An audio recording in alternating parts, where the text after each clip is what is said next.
Espírito Santo, quem és tu, luz que me enches e que ilumina as trevas do meu coração?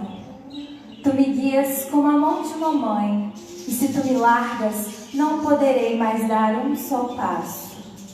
Tu és o espaço que envolve o meu ser e o abriga em seu seio. Abandonado por ti, ele desapareceria nos abismos do nada, de onde tu o tiraste para levá-lo ao céu.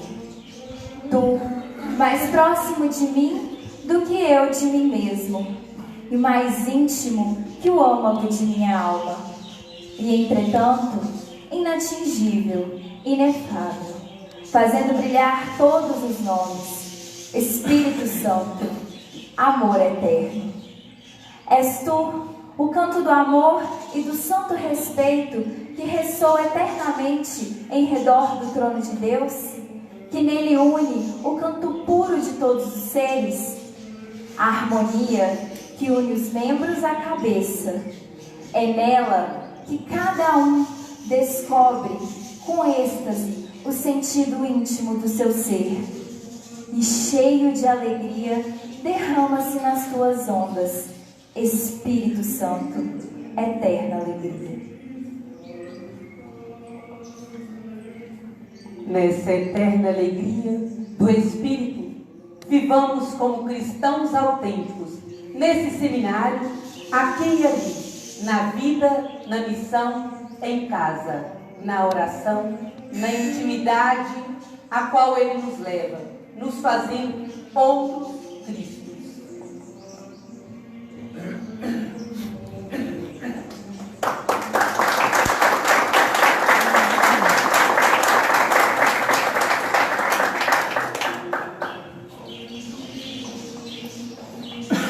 Agradecemos a ilustríssima senhora Ana Maria Scaravelli e a ilustríssima Luma pela belíssima apresentação. Deus as abençoe sempre. Toda teologia cristã fundamenta-se imprescindivelmente na Sagrada Escritura, a qual afirma claramente a presença e a atuação do Espírito Santo de Deus.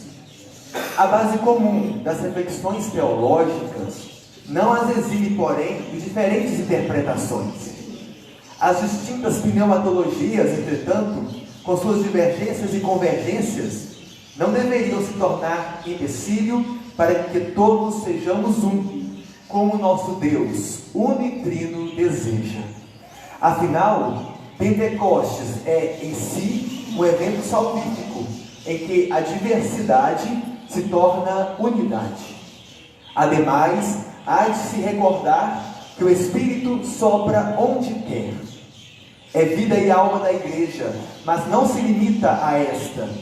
Ele age em toda a humanidade, germinando-a com sementes de amor e de verdade. Ao final desta 17ª semana temática teológica, refletiremos sobre a pneumatologia no diálogo ecumênico e interreligioso. Para ministrar esta conferência, convidamos o ilustríssimo professor Dr. Fabrício Velique Barbosa. Ele é mestre pela Faculdade Jesuíta de Filosofia e Teologia de Belo Horizonte e doutor também pela FAGE e pela Carl Leuven, e graduado em Filosofia e Matemática pela Universidade Federal de Minas Gerais. Atualmente é pesquisador de pós-doutorado na FAGE, na Faculdade Jesuíta de Filosofia e Teologia, com o tema Teologia do Diálogo Interreligioso enquanto Teologia Política, e membro do grupo de pesquisa Fundamental and Political Theology em Carl Leuven, e dos grupos de pesquisas Estudo de Cristologia e Diversidade Afetivo-Sexual e Teologia, da Faculdade Jesuíta de Filosofia e Teologia de Belo Horizonte. Suas pesquisas atuais se concentram na área de teologia fundamental e sistemática, abordando a relação entre pneumatologia e diálogo interreligioso, bem como na área de filosofia política, no estudo da relação entre religião e política. Acolhamo-lo em nosso meio com uma calorosa salva de palmas.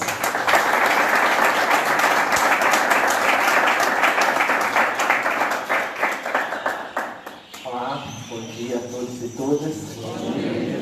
Eu sempre acho muito engraçado quando me colocam como ilustríssimo.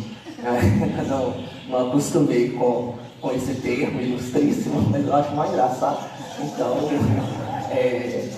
é curioso.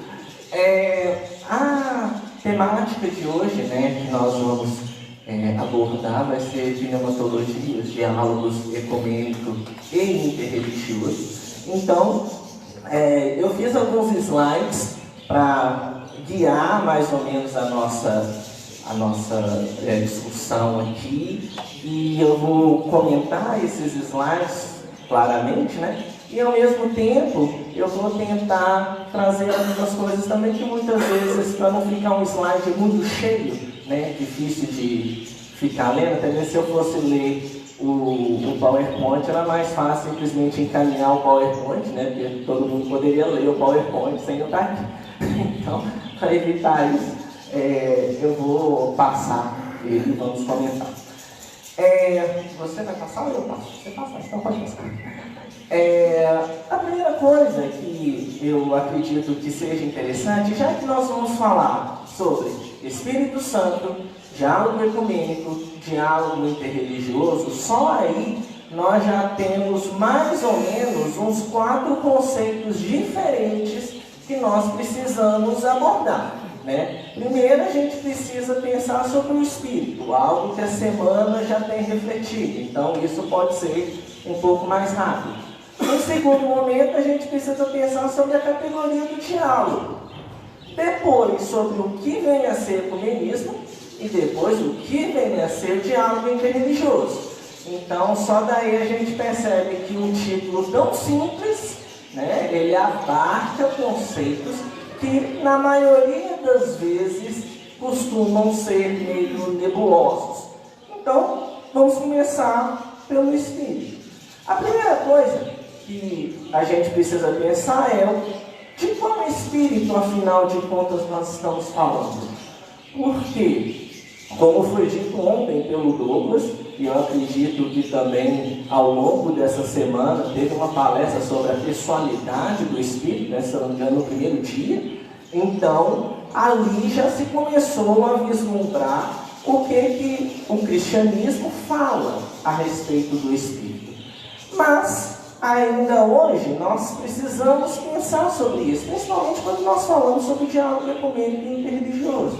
Nós estamos pensando o Espírito enquanto Ruá, né? A Ruá de Javé, que como o Douglas expôs ontem, né, era aquela imagem judaica de que o Espírito era a força ativa de Deus para realizar os seus desígnios, né? Ou nós estamos falando do pneuma, que é a tradução que foi feita quando a Bíblia foi traduzida do hebraico para o grego e posteriormente do grego para o latim. O termo ruá foi traduzido como pneuma e o termo pneuma do grego foi traduzido como espíritos para o latim, daí que vem o nosso espírito na teologia.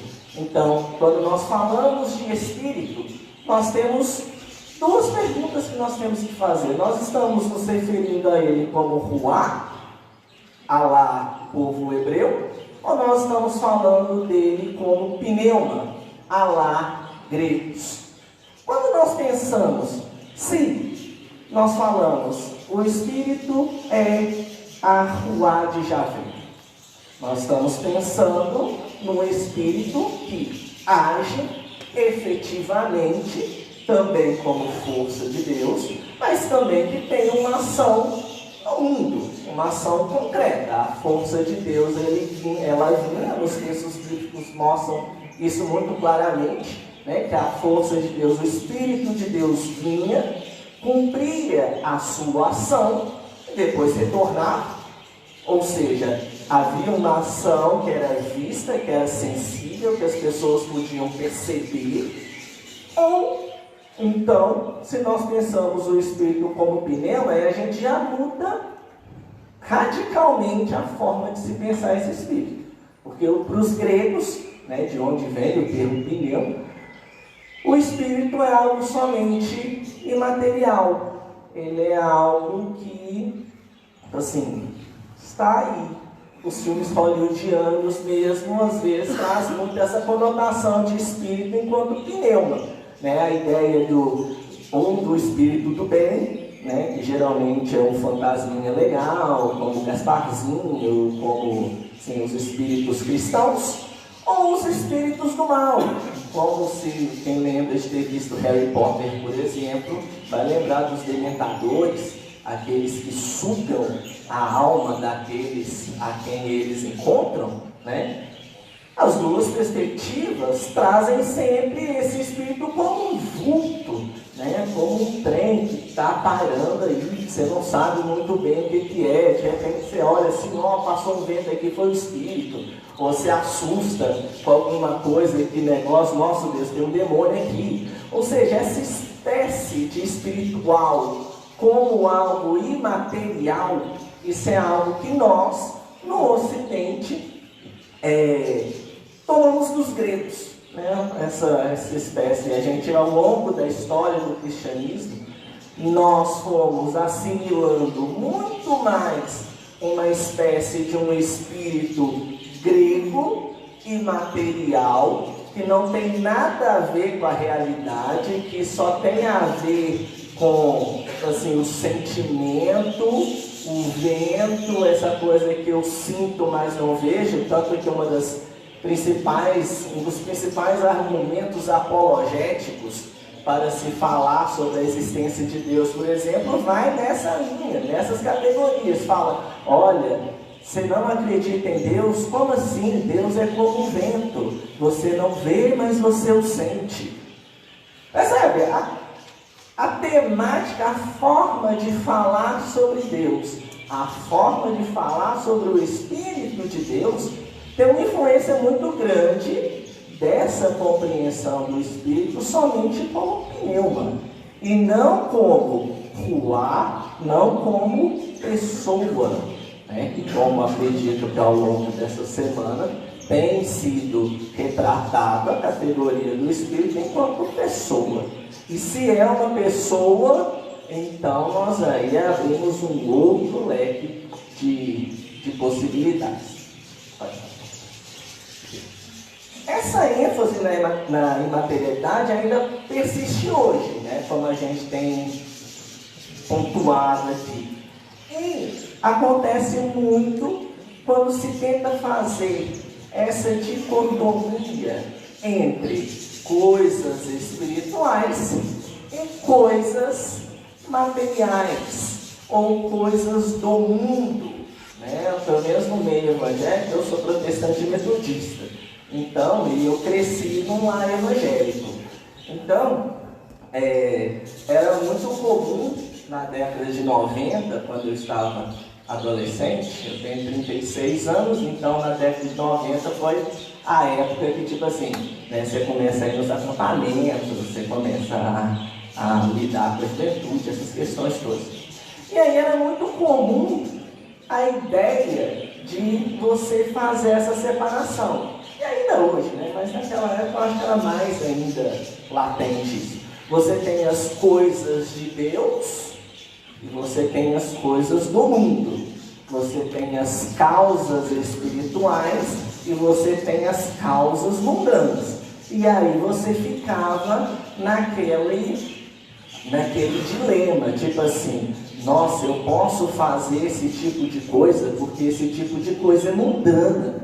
Esse tipo de coisa não é espiritual. Eu não estou orando fazendo isso, eu não estou jejuando, eu não estou buscando uma santidade, o Espírito que habita dentro em mim. Eu não estou buscando isso aparentemente quando eu estou jogando bola, quando eu estou comendo alguma coisa, quando eu estou indo num show de música, seja lá qual estilo que eu goste.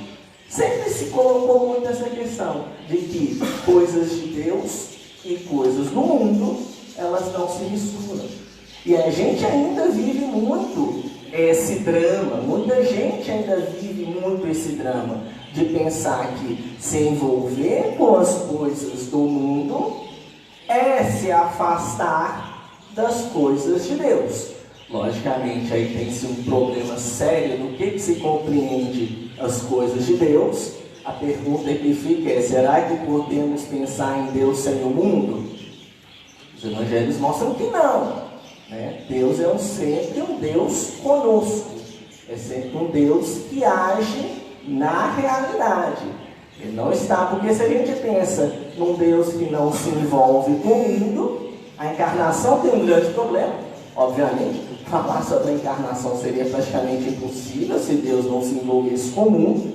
E um segundo ponto principal é que a gente remonta Deus à perspectiva também grega, né? Que Deus está lá em cima, lá com seus anjos, com os santos, e beleza, está vivendo lá, deixa o pau quebrar aqui embaixo, não tem nada a ver com isso, e eu estou lá, enquanto esse povo estiver me adorando, estiver cantando, estiver entregando as coisas para mim, eu estou de boa aqui. Se eles não fizerem isso, beleza, eu desço o raio lá, mato todo mundo, e é isso mesmo. Construo outros seres humanos melhores que vão poder fazer isso. Pensar Deus assim não é uma maneira cristã de pensar Deus. E pensar o Espírito de Deus assim também não é uma maneira interessante de se pensar o Espírito. Lembrando que, como cristãos, nós falamos do Espírito de Cristo, né? Então, se é o Espírito de Cristo, toca a realidade do mundo. Não poderia ser diferente. E aí a pergunta que eu coloco ali é se estaríamos voltando a um monofisismo. O monofisismo foi uma das heresias do século VII, VIII, se eu não me engano, que pensava que a ação de Cristo havia como se fosse o Jesus carne e o Cristo que era Espírito, de maneira que o Cristo Espírito dominava o Jesus carne e tudo que Jesus fazia não tocava a materialidade em si, era sempre assim, era o Espírito aquele que totalmente dominava Jesus, de maneira que ele não pensava por si próprio, o que ele, por acaso, pensasse em si próprio, o Espírito vinha e dominava sobre isso, de maneira que tudo que ele fazia não tinha nada de propriamente material, propriamente de humano, né? Era um Cristo humano, não dominado pelo humano.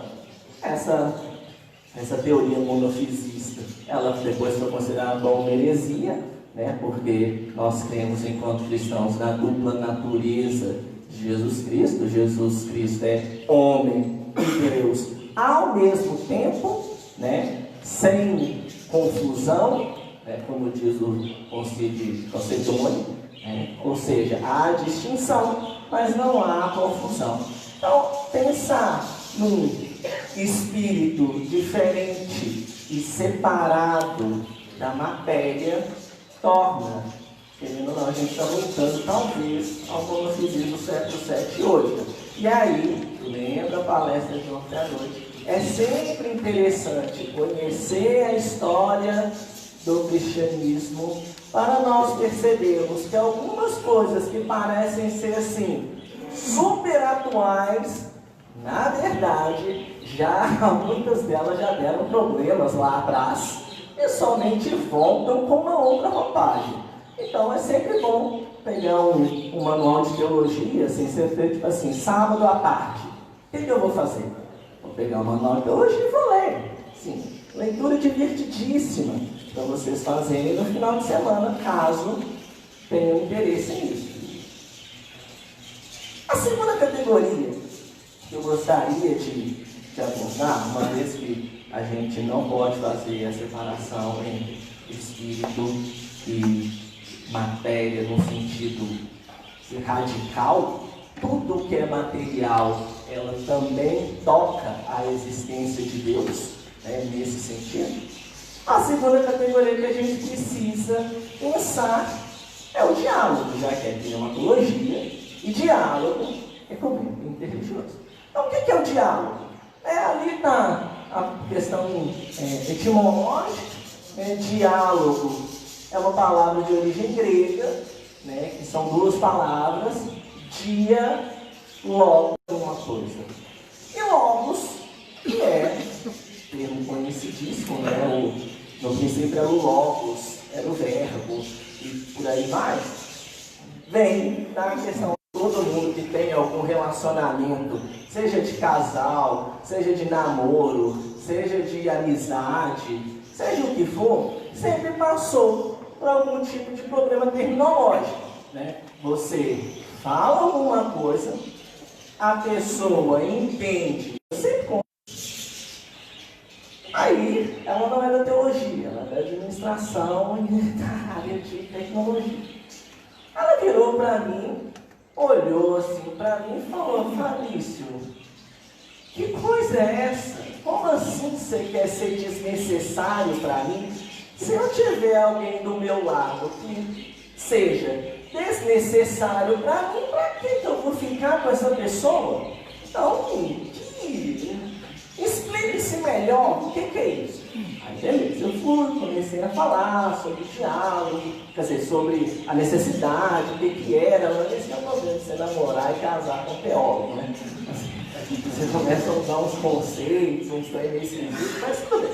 Aí tentei, falei, como aquelas conversas de relacionamento, você começa a perceber que o trem vai azedar, você fala: nossa Deus, depois desse encontro a gente vai sair com uma DR, assim, que vai durar às vezes semanas.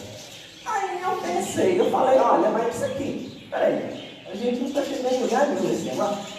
Me diz o que você está compreendendo por necessidade. Aí ela falou: olha, eu entendo necessidade a partir da pirâmide de Maslow, né, que é um conceito em administração, que você tem as necessidades básicas, de segurança, de suporte, blá blá blá, as necessidades secundárias e as necessidades terciárias. Eu falei: não, mas eu estou falando de necessidade a partir da teologia do amor de Joseph Moran. Né? Era tenso. Era mostra, né? Aí quando eu percebi que nós dois estávamos falando sobre um conceito, nós dois estávamos falando a mesma coisa, de necessidade. Mas ela estava falando uma perspectiva da administração, o que a administração entende por necessidade. Eu estava falando uma perspectiva teológico-filosófica do que nós entendemos como necessidade.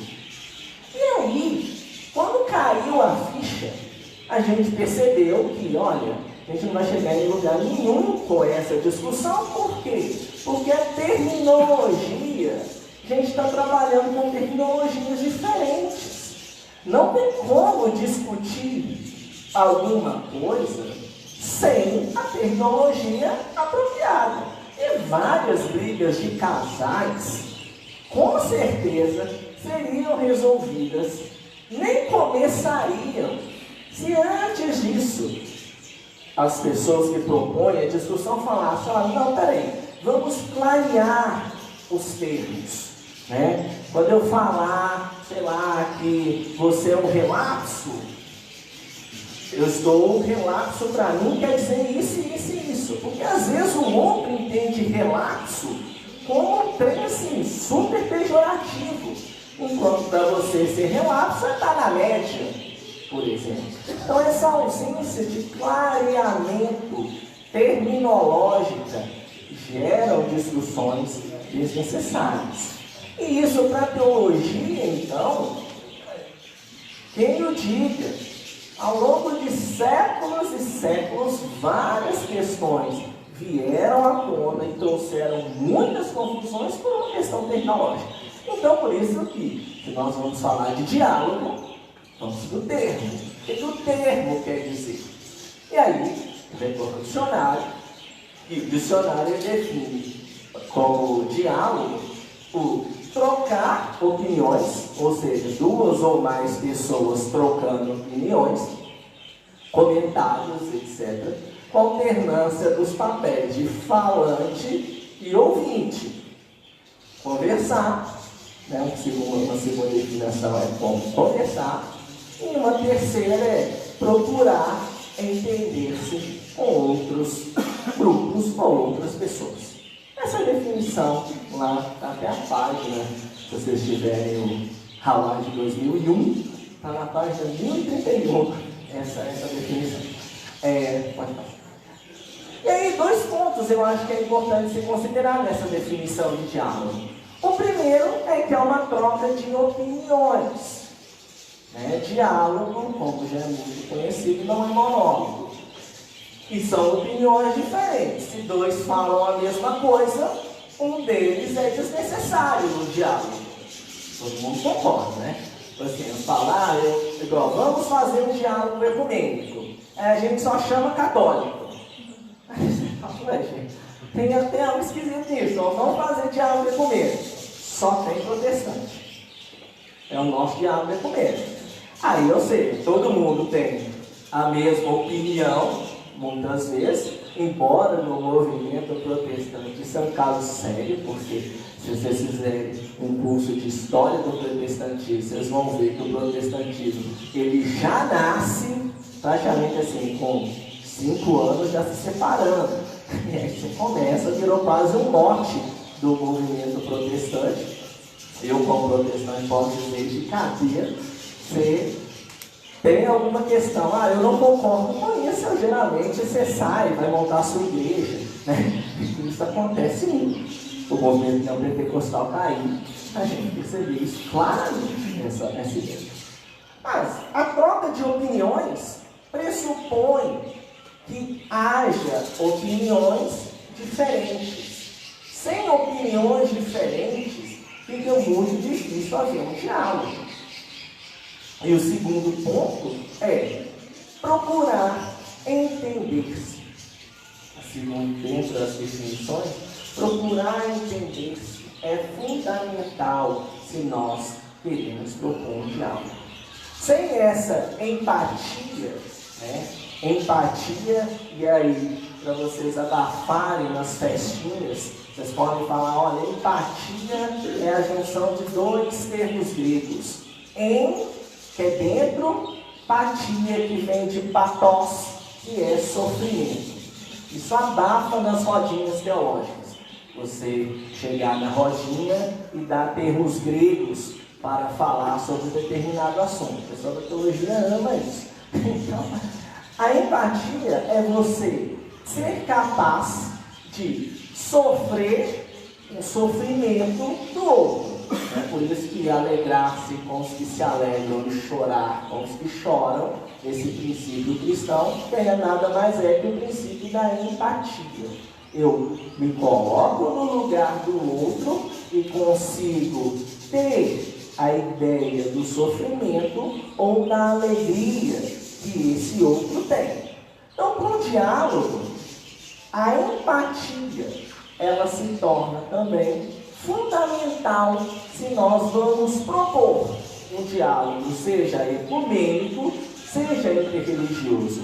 Por quê? Porque se a opinião do outro não importa, se eu não estou disposto a me colocar no lugar do outro para tentar compreender a forma que esse outro vê o mundo, a forma que esse outro vê a sua relação com Deus, a forma que determinada religião, a forma que determinado escopo cristão, como protestantes, ortodoxos, católicos, se eu não estou disposto a entrar nesse nível para compreender a visão que essa pessoa de determinada religião ou confissão tem a respeito de Deus, então eu já estou a alguns passos de propor um diálogo. Eu já não estou tão disposto a esse diálogo assim.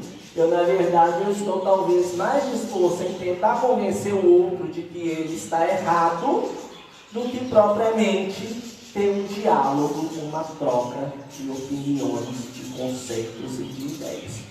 E aí é que a gente consegue, talvez, estabelecer a relação que existe, pensar o Espírito de Deus e pensar a categoria do diálogo. Por quê? Se na teologia cristã nós cremos que o Espírito faz parte da Trindade.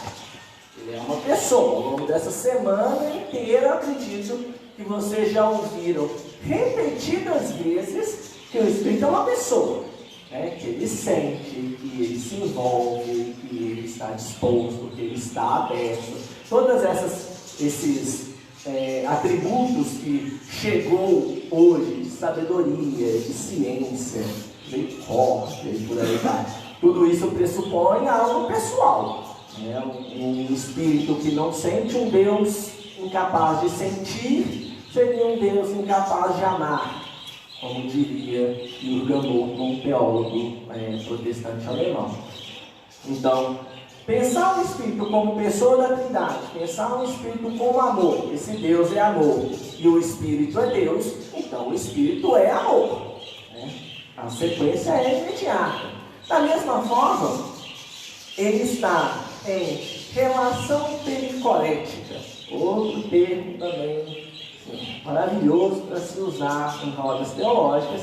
A pericorese, né, é essa ideia da intrínseca relação que há entre Pai, Filho e Espírito. Talvez a melhor imagem para se pensar essa palavra pericorese seja a gente pensar uma ciranda em que todo mundo está dando a mão e se começa a dançar. É a ideia realmente de que quando um faz um movimento, todos os outros fazem também com ele o mesmo movimento. E essa é a relação pericorética, onde o Filho age, o Pai e o Espírito também agem. Onde o Espírito age, o Pai e o Filho estão. E onde o Pai age, o Filho e o Espírito estão. Não tem como um da Trindade estar e os outros não estarem. Isso quer dizer o termo pericorético. Então, se a gente parte da percepção de que o Espírito faz parte disso, se relaciona com o Pai e com o Filho, numa relação de amor, e temos a consciência de que todo amor, ele pressupõe um diferente, né? Amar a mim mesmo é muito bom, mas se esse amar não se direciona para o outro, esse amor deixa de ser um amor como o cristianismo entende que Deus é. O amor sempre busca o outro. É próprio do amor a abertura para o outro.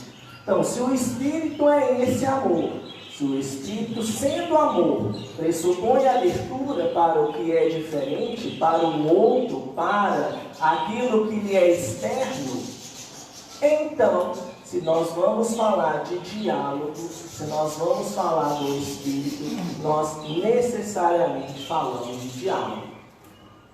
Não tem como pensar uma trindade não dialógica.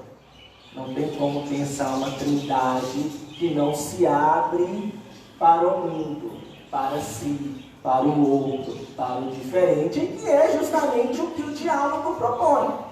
O diálogo propõe justamente isso, né? A abertura, né? A disposição para ouvir o que o outro tem a dizer, a empatia, e se colocar no lugar do outro e a partir daí poder fazer as suas considerações. Então, o diálogo vai pressupor isso. E o Espírito também pressupõe isso, a Trindade pressupõe isso, de maneira que a gente pode, então, estabelecer uma relação direta entre Trindade e diálogo.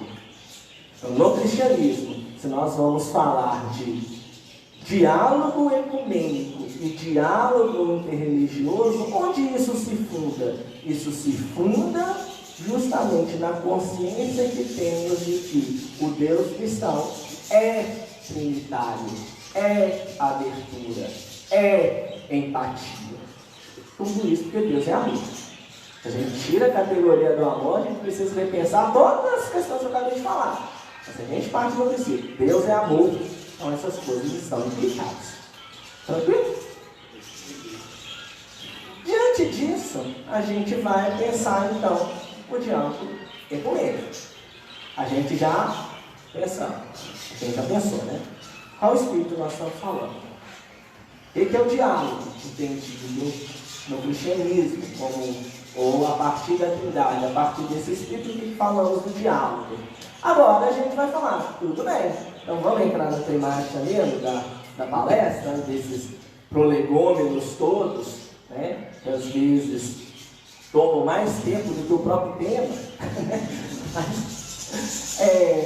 O diálogo ecumênico, ele é algo muito interessante, relativamente velho e novo, né? Ao longo da história do cristianismo, a ideia de diálogo ecumênico, propriamente, isso é um conceito do século XX, 19 e 20, né? Porque até o século 17, não, 15, 1517, então século 16, você tem praticamente a Igreja Católica e a Igreja Ortodoxa do lado do Oriente, enquanto a Católica está do lado do Ocidente, a Católica Romana, né? Católica Romana, Católica Ortodoxa do lado do Oriente. Então, até esse século XVI, praticamente você tem o catolicismo, de um modo grego ou romano, é isso mesmo. No século XVI, com a reforma protestante, você começa a entrar um outro grupo, né? Que é o grupo dos reformadores, dos protestantes, né? Que aí tem Lutero, Calvino e toda a galera que a gente já ouviu pelo menos falar e que vai dar fruto aos movimentos evangélicos que existem hoje e por aí vai. Mas esse movimento ecumênico, o ponto interessante dele, o motivador da questão, ali ficou muito pequeno, né? Eu vou ler para vocês. Aqui, primeira coisa, o ecumenismo vem do grego oikumene, que quer dizer toda a terra habitável. Esse é o termo. Né? De início ele foi usado nessa terminologia, mas com o passar do tempo ele começou a ser usado somente para o diálogo que acontece entre as matrizes cristãs. Então, quando você coloca um evangélico, um protestante, um católico e um ortodoxo para conversar, você está propondo ali um diálogo ecumênico. Ou seja, as confissões cristãs estão reunidas para poder discutir qualquer temática. Essa ideia em nível mundial, eu coloquei dois slides. O primeiro em nível mundial, como que isso acontece, e o segundo no Brasil, como que isso aconteceu no Brasil.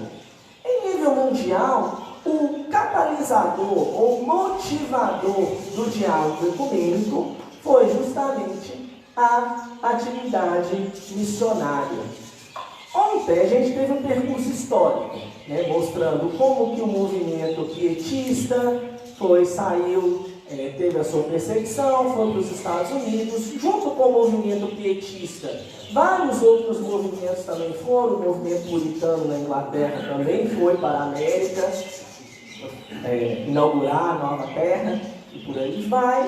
E começou-se tanto nos Estados Unidos como também na Europa os processos de evangelização. A ideia da atividade missionária, de que nós somos o povo eleito, nós somos o povo salvo. Isso é uma mentalidade muito comum no movimento evangélico, naquela época também é. E nós somos os responsáveis e precisamos levar esta mensagem, né, fazer a limpeza de Marcos, ir por todo mundo, e pregar o evangelho a toda criatura. Então nós precisamos atender a esse chamado e levar a palavra de Deus aos perdidos que estão espalhados pelo mundo. Né? Então aí começam as atividades missionárias na África, na Ásia, na Oceania, toda a expansão que há do cristianismo no século XIX e no século XX começa com essa motivação, né, de levar uma atividade missionária mesmo. Só que, quando os grupos católicos começavam a evangelizar, chegavam os grupos evangélicos, começavam a evangelizar também, aí começava também o quebra-pau. Por quê? Lembremos que a reforma protestante, mesmo acontecida em 1517, no século XVIII e XIX, ainda havia uma rixa muito grande entre católicos e protestantes. Não era tudo paz e amor, assim, não, beleza, vamos sentar aqui, vamos comer juntos. Não, às vezes ia para briga mesmo. E quando chegou os movimentos evangelísticos nessas regiões, essas brigas que já aconteciam nos outros lugares, logicamente se manifestou ali também. E a consciência, e esse que eu acho que é interessante perceber, essas ações do Espírito, né, que acontecem ao longo da história, é justamente que quando se percebe que, peraí, nós estamos evangelizando essa galera aqui, mas nós estamos brigando entre nós mesmos. Então, que cristianismo é esse que a gente está passando? Que mensagem de paz? Nós estamos pregando uma mensagem de paz, né? Jesus é amor, Jesus deseja paz, e por aí, mas só para os outros, né? A ideia que tem é, não, a paz é para os outros. Aqui dentro a gente senta o pão de todo mundo mesmo, é isso aí. E aí começou-se a perceber, olha, isso não está certo, há algo de errado nisso. Nós não podemos pregar a paz enquanto nós mesmos não temos paz entre nós, quando nós também não temos disposição para conversar entre nós mesmos. E aí é que em 1910, pensando já no século XX, é que na Escócia se tem como se fosse o marco do diálogo ecumênico, que é essa conferência missionária mundial em Edimburgo, que vai ser o local onde essas questões que geravam um evangelismo pobre, né, no sentido de a fala não se coaduna com a prática, né, essa experiência em Edimburgo começa-se a pensar sobre isso. Olha, quais são as nossas diferenças? Como podemos dialogar? Como, afinal de contas, vamos resolver esse problema que está aí? Nós não conversamos entre nós, e isso afeta a nossa missão. E dessa conferência é que vai se desenvolver tanto posteriormente o Conselho Missionário Mundial e atualmente o Conselho Mundial das Igrejas, da qual, por exemplo, hoje no Brasil você tem o CONIC, né, que é o Conselho Nacional de Igrejas Cristãs, que trabalha a questão do diálogo ecumênico no Brasil. Ele é fruto direto do Conselho Mundial de Igrejas, nascido em decorrência do evento que acontece em 1910 na Escócia. Juntamente isso do lado protestante, essa iniciativa desse Conselho Mundial de Igreja, da Conferência de Edimburgo, é uma iniciativa protestante, não é uma iniciativa do catolicismo. Como que isso chega no catolicismo, propriamente dito? Em questão de marco, não em questão de, chegou no Vaticano II. Não, isso é algo que foi sendo desenvolvido ao longo da história, que pensa, 1910 até 1962, que é quando acontece o Concílio Vaticano, todo esse trabalho foi sendo feito entre protestantes e católicos. O Concílio Vaticano II é talvez aquele que legitima no catolicismo essa questão do diálogo ecumênico. E aí o ponto principal, e aí a gente percebe isso aqui está escrito, Convocação Humanae Salutis, de João 23, e uma tentativa de fomentar os esforços de reconstruir aquela unidade visível de todos os cristãos. Isso que está escrito ali. É a convocação de João 23 para o Concílio Vaticano II, que ele coloca, olha, a ideia do concílio é também pensar a unidade invisível dos cristãos. Nós não podemos pregar somente uma unidade etérea, no mundo imaginário nós somos um, enquanto na prática, no dia a dia, no sensível, nós não somos um. E aí, esse é um ponto interessante, que aí recobre aquilo que eu falei lá no início, que dependendo da visão que você tem do Espírito, se o Espírito é somente um trem que está lá no céu, fazendo os seus afazeres celestiais, e ele não toca a realidade, você consegue pensar um diálogo ecumênico somente no campo das ideias. Assim, você consegue elaborar conceitos e como que seria a unidade perfeita dos cristãos. Tudo isso você consegue tranquilamente sentado aqui de frente para essa árvore. Mas se nós pensamos no Espírito como alguém que se envolve com o mundo, então nós precisamos partir para a efetividade desse diálogo. Como ele então se dá? E no dia a dia? E quando eu, protestante e metodista, estou diante de um católico romano discutindo alguma questão, seja teológica, seja prática, como que esse diálogo se põe? Então esse que é o ponto importante aqui. Então, penso, da forma como vemos o Espírito, implica a forma como nós fazemos diálogo interreligioso e diálogo ecumênico. No Brasil, e aí no Brasil é algo muito interessante, porque o diálogo ecumênico no Brasil, ele começa com o movimento também, como fruto, né, do movimento evangélico. Vocês viram ontem, quem estava aqui ontem à noite, o Douglas mostrou como que qual que é o movimento evangélico que chega no Brasil, né, fruto dos movimentos norte-americanos. Esse movimento vem para o Brasil. E esse movimento que chega no Brasil, com a Assembleia de Deus, com a Cristã do Brasil, o movimento pentecostal, propriamente dito, clássico, a primeira experiência de diálogo ecumênico que nós temos no Brasil é essa da controvérsia apologética. É a ideia de que nós vamos quebrar o pau mesmo. Tem um lado certo e tem um lado errado. E o trabalho de quem, como sempre, o trabalho de quem acha que está do lado certo é convencer quem está do lado errado de que ele está do lado certo. Isso aconteceu aqui também. Então é nesse período que surge muitas vezes das piadinhas ou dos embates que ainda hoje a gente percebe no nosso meio, de falar, lá vão aqueles evangélicos com a Bíblia debaixo do braço, com terno e gravata, e com a rapadura debaixo do braço. Ou lá vão aqueles católicos adoradores de imagem, que estão indo para o culto lá cometer idolatria. Esses conceitos, essas formas estereotípicas de se ver um grupo e outro, ela foi muito desenvolvida no Brasil nessa época. É nessa que é chamada de controvérsia apologética.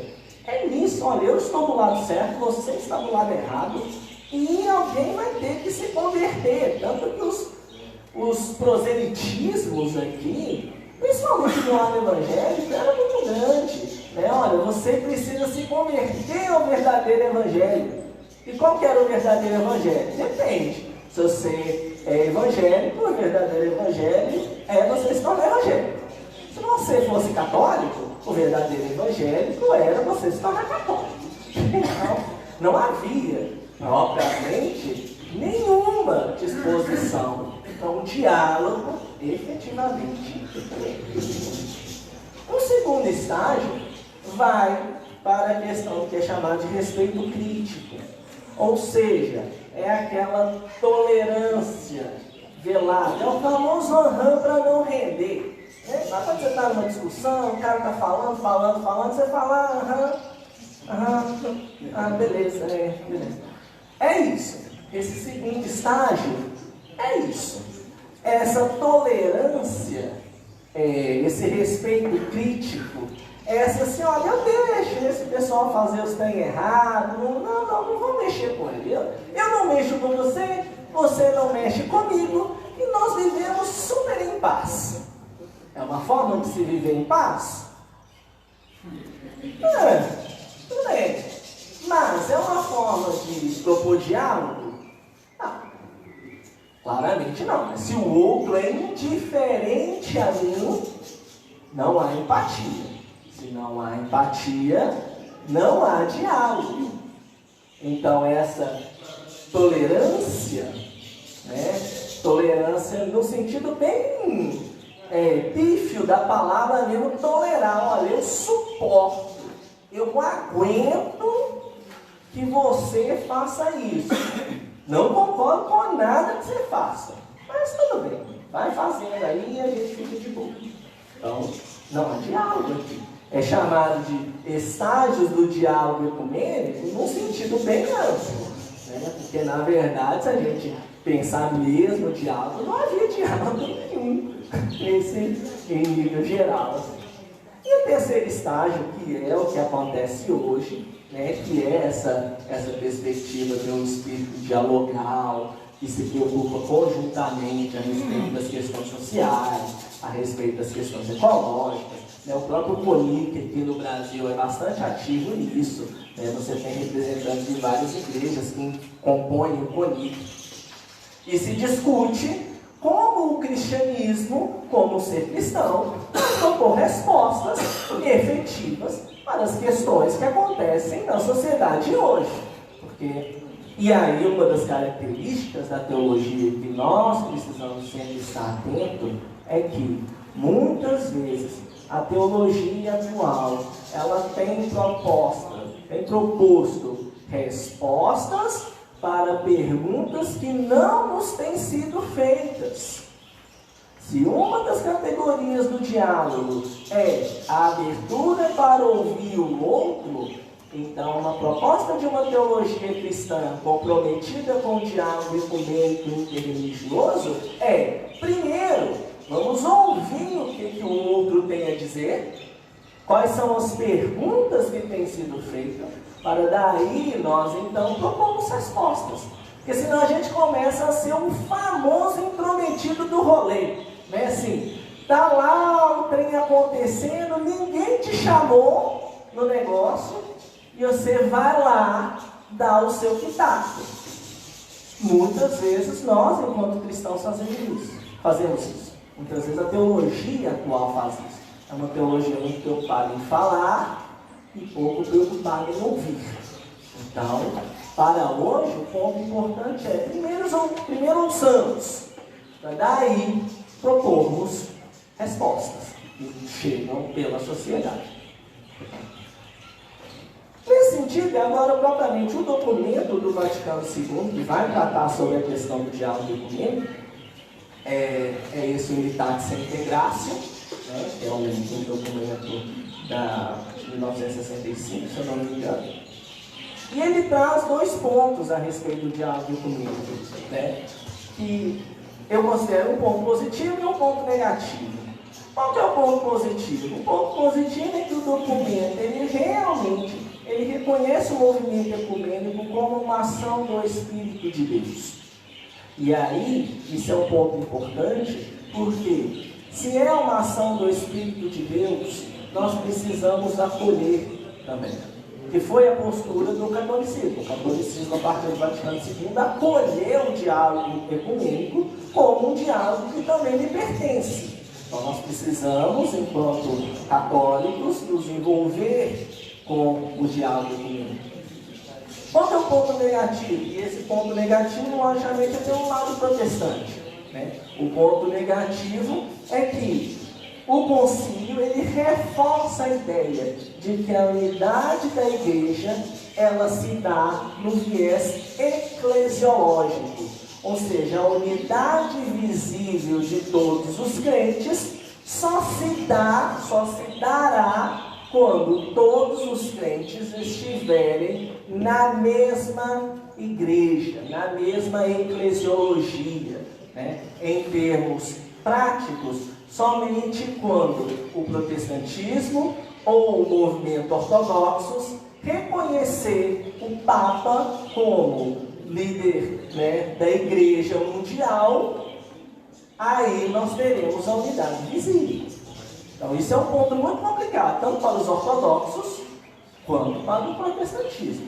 Porque aí você fala, tanto que esse documento, ele chama os ortodoxos e os protestantes de os irmãos separados. Então esse caráter de vincular a unidade do corpo, a unidade invisível, a somente o aspecto eclesial, é um ponto negativo do documento na perspectiva protestante ortodoxa. Está claro isso? Sim. O documento ele é importante, ele precisa ser visto como um movimento super importante, porque ele traz e reforça a ideia do Espírito como algo que vem de Deus, o diálogo ecumênico, não como uma base somente humana, não somente para resolver problemas que estão aí de conceitos, mas não, como uma ação do Espírito para a unidade dos cristãos. Então, nesse sentido, o Vaticano reconhece isso. Isso é importantíssimo. Mas, como todo documento histórico, ele tem os seus problemas. E nós não podemos negar que essa ideia eclesiológica é sim um problema no lado protestante e ortodoxo do documento do Vaticano II. Então, esse inverno ecumênico, né, que é uma proposta de um teólogo chamado, eu esqueci o primeiro nome dele, mas o sobrenome dele é Rauch, ele vai pensar que no movimento atual do ecumenismo, ele pensa num possível inverno ecumênico, né? Só que, assim como ele, eu também sou contrário, não acho que tenha havido um inverno ecumênico, né? Na verdade, eu penso que o ecumenismo, em tempos atuais, ele está cada vez mais florescido. Talvez a gente poderia pensar numa primavera ecumênica, ao invés de um inverno ecumênico. Então, e ele propõe algumas atividades que seriam interessantes de serem feitas para fomentar esse diálogo ecumênico, como formação de ecumenistas, abertura ao diálogo, disposição para ouvir o diferente, tudo aquilo que a gente, de alguma forma, já tocou aqui. Então eu vou passar esse slide só para mencionar ele, que é um autor recente, de 2017, esse artigo dele. Então, vamos ver se menciona. E aí, só para saber, o que eu acho que tem? Tá 10 horas? Então vocês ainda têm meia hora para me aguentar, gente. Coragem. A pneumatologia. Então, o percurso que a gente está fazendo, né, é sempre bom, eu acho sempre interessante recuperar qual que é o percurso para a gente não ficar perdido muitas vezes. Igual quando você anda pelo caminho assim, aí você quer chegar até o final, até lá a portaria. Aí você para, observa uma árvore ali, olha uma flor colar, vai ali, conversa com um, no final você nunca chega e nem sabe o que você ia fazer. Né? Muita gente é assim também, às vezes está indo para algum lugar, encontra um monte de coisa, quando chega no lugar fala, meu Deus do céu, o que eu vim fazer aqui? Não lembro, deixa eu voltar. Então, para a gente não perder observando essas várias coisas, vamos recuperar o que a gente fez até agora. Né? A proposta é trabalhar o diálogo ecumênico e interreligioso, que é uma proposta da pneumatologia. Diante disso, a gente clareou um pouco o que nós entendemos por Espírito, quem é o Espírito de Deus. Depois a gente clareou o que vem a ser o diálogo, né? O que é essa categoria do diálogo. Depois, pensando, o que o Espírito, afinal de contas, tem a ver com essa questão de diálogo. E a gente viu que se o Espírito é amor, então, e o amor pressupõe abertura, então falar de diálogo é também falar de uma das categorias da Trindade. A partir daí, então, a gente começou a pensar, diálogo mesmo. E agora o diálogo interreligioso. E talvez o ponto do diálogo interreligioso seja o mais complicado para nós cristãos, principalmente no Brasil. Por quê? Como cristãos, Nós, querendo ou não, nós convivemos com outros cristãos e nós lidamos até muito bem com isso. Por exemplo, hoje em dia é muito raro alguém que é católico falar, nossa, odeio aqueles evangélicos lá. Ou alguém que é evangélico falar, nossa, odeio os católicos. Isso é muito raro hoje em dia. Talvez em comunidades bem mais isoladas isso possa acontecer, mas hoje é muito pouco provável. Aqui mesmo, por exemplo, provavelmente todo mundo aqui conhece alguém evangélico, ou quem é evangélico conhece alguém católico, tem amizade normalmente, vai na casa, recebe na casa, janta, sai junto, isso é o menor problema. Mas quando isso parte para o diálogo interreligioso, aí às vezes a coisa começa a azedar mais um pouco. Por quê? Porque nós também, como somos um país majoritariamente cristão, a experiência com outras religiões, ela se torna muito mais complicada para nós, mais difícil de lidar e até mesmo de encontrar. Por exemplo, é muito raro alguém conhecer um budista, um hindu, por exemplo, conhece um muçulmano. Às vezes nós passamos a vida inteira e nunca nos encontramos com uma pessoa de outra religião. Justamente porque o Brasil é uma sociedade majoritariamente cristã, né? Isso é uma verdade. E outra, as outras religiões não têm uma expressividade muito grande no país.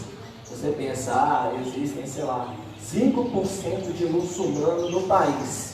Você fala, nossa, isso conta 85% de cristãos no país? Fala, é muito mais provável você trombar em algum momento com um cristão do que você trombar com um muçulmano. Coisa que, por exemplo, não é uma realidade na Europa. Por exemplo, se você vai em países como a Bélgica, por exemplo, é muito fácil trombar com um muçulmano. Muito fácil. Às vezes é mais difícil encontrar um cristão lá. Né? Todo o movimento de laicização que houve na Europa e por aí vai. Então, quando a gente pensa em trazer o diálogo interreligioso, isso no campo teológico às vezes fica tranquilo, embora tenha alguns probleminhas que a gente vai ver, mas no campo prático, às vezes fica parecendo algo meio distante da nossa realidade. Mas, quem sabe, como é sempre importante estar preparado como um bom escoteiro, né? É bom sabermos sobre as questões que vai que hoje você saindo aqui, você encontra com um budista perdido em Caratinga e você precisa conversar com ele. Quem sabe? A pergunta que se faz quando pensa que neonatologia e diálogo interreligioso é como é possível que a neonatologia contribua nesse diálogo interreligioso. Que ele existe, porque nós temos diversas religiões no mundo. Ele existe. Mas como é possível isso? A primeira coisa que a gente tem que ter em mente é que a relação entre cristianismo e outras religiões não é algo novo. Né? Isso não é algo que acontece só agora no século XX. De repente, as outras religiões surgiram e nós temos que lidar com isso. Não, o cristianismo e também o judaísmo sempre teve que lidar com outras religiões. O texto bíblico mostra claramente a comunidade de Israel cercada por outras nações que tinham outros deuses, que tinham outras religiões e precisavam lidar com isso. O Deus de Israel, no momento, ele era super ferrenho contra as outras religiões, manda matar tudo porque eles não me adoram, e aí acaba com tudo. Os relatos bíblicos mostram muito isso, mas com o passar do tempo, e aí é importante perceber que a convivência com as outras religiões, seja no judaísmo, seja no cristianismo, ela influenciou grandemente a forma como o cristianismo colocou os seus próprios dogmas, os seus próprios conceitos e por aí vai. Por exemplo, o conceito de ressurreição não era um conceito que existia no judaísmo antigo. Ele só surge depois que o judaísmo é dominado pelo Império Persa, e aí e a comunidade persa, a religião persa, tinha a ideia da ressurreição, e o judaísmo aprende da cultura persa, da religião persa, é que ele aprende esse conceito e a partir daí começa a se ressignificar toda a ideia de Sheol que se tinha e por aí vai. O cristianismo é a mesma coisa. As cartas de Paulo, por exemplo, quando você vê Paulo discutindo enviando cartas, né, para as comunidades, ele está lidando com o paganismo, ele está lidando com as religiões das comunidades diferentes, ele está lidando com o judaísmo, com os movimentos judaizantes. Lembremos que o cristianismo é uma religião diferenciada do judaísmo, mesmo que no primeiro momento você tinha diversos judeus cristãos. Com o passar do tempo, há uma separação, principalmente a questão messiânica se coloca como um ponto fundamental para essa separação. Afinal, os judeus ainda esperam o Messias, nós falamos que o Messias já veio. Opa, chegou num ponto que fala, gente, vai ficar difícil da gente conviver junto. Eu acho que ele vai vir ainda. Você fala que ele já veio, ele não pode ter vindo e já veio. No nosso caso é tranquilo pensar isso, no caso do cristianismo, mas para o judeu não. O judeu, o Messias vem e instaura o reino de Israel. Todas as nações voltam-se para Israel para adorar o Deus de Israel. Então o Messias de Israel é o Messias político. Então nesse sentido que a gente fala, o cristianismo fala, ele já veio e ele aparecerá novamente. O judeu fala, não, isso não é possível, ele nem veio. Então aí você já começa a ter pontos de separação e que aí uma religião, o judaísmo, vai se distanciando da outra. Por exemplo, o cristianismo. E o cristianismo, por meio dos seus dogmas, por meio dos seus conceitos, também vai se separando de outras ao longo da história. Então essa convivência era comum. E aí, na história do cristianismo, também é um ponto importante de se perceber, é que esse diálogo com as outras religiões, no início não havia. A Idade Média mostra isso de uma maneira muito clara. Na Idade Média, depois da conversão de Constantino ao cristianismo, o cristianismo de perseguido se torna perseguidor. E aí é algo muito interessante da gente ficar atento de como é fácil nos transformarmos num monstro que perseguimos. O cristianismo durante séculos ele foi perseguido, até o século III, século IV, ele sofreu perseguição ferrenha, os mártires estão aí para nos mostrar isso, mas quando Constantino se converte e o cristianismo passa a ser religião de Estado, religião do Império, aí ele começa a ser não mais um perseguidor, ele começa a ser um perseguidor. E o perseguidor de quem? De todo mundo que não pensava como ele. Eram os chamados hereges. Todo mundo, a caça às bruxas que houve. Então qualquer filme de Idade Média, você vai ver essa perseguição, essa mancha enorme na história do cristianismo que nós carregamos até hoje.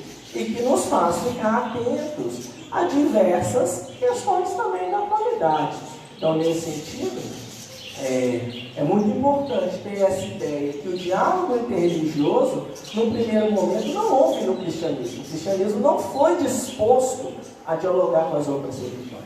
Partir do pressuposto, estou certo, vocês estão errados, e se vocês estão errados, vocês precisam se converter, está certo.